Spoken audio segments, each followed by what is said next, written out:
Chapter 12. Christians live as under God's eye,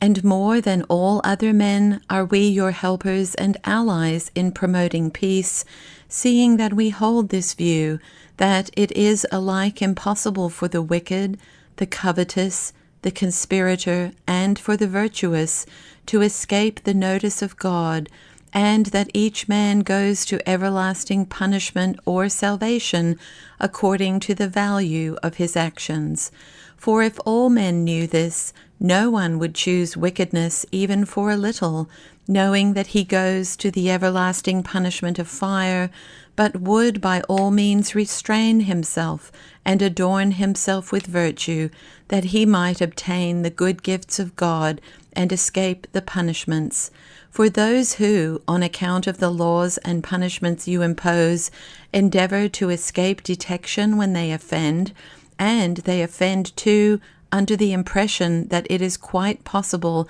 to escape your detection, since you are but men, those persons, if they learned and were convinced that nothing, whether actually done or only intended, can escape the knowledge of God, would by all means live decently on account of the penalties threatened, as even you yourselves will admit.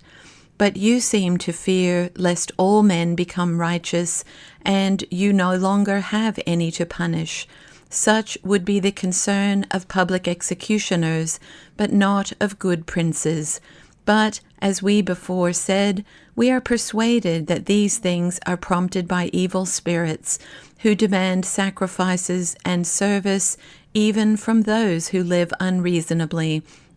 But as for you, we presume that you who aim at a reputation for piety and philosophy will do nothing unreasonable. But if you also, like the foolish, prefer custom to truth, do what you have power to do. But just so much power have rulers who esteem opinion more than truth, as robbers have in a desert.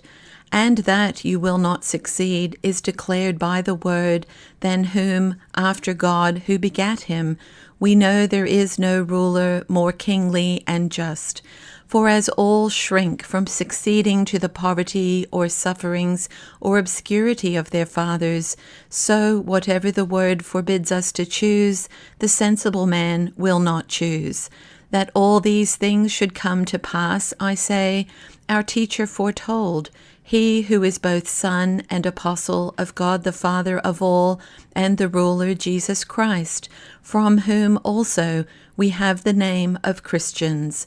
Whence we become more assured of all the things he taught us, since whatever he beforehand foretold should come to pass, is seen, in fact, coming to pass. And this is the work of God, to tell of a thing before it happens, and as it was foretold, so to show it happening. It were possible to pause here and add no more, reckoning that we demand what is just and true, but because we are well aware that it is not easy suddenly to change a mind possessed by ignorance, we intend to add a few things for the sake of persuading those who love the truth, knowing that it is not impossible to put ignorance to flight by presenting the truth.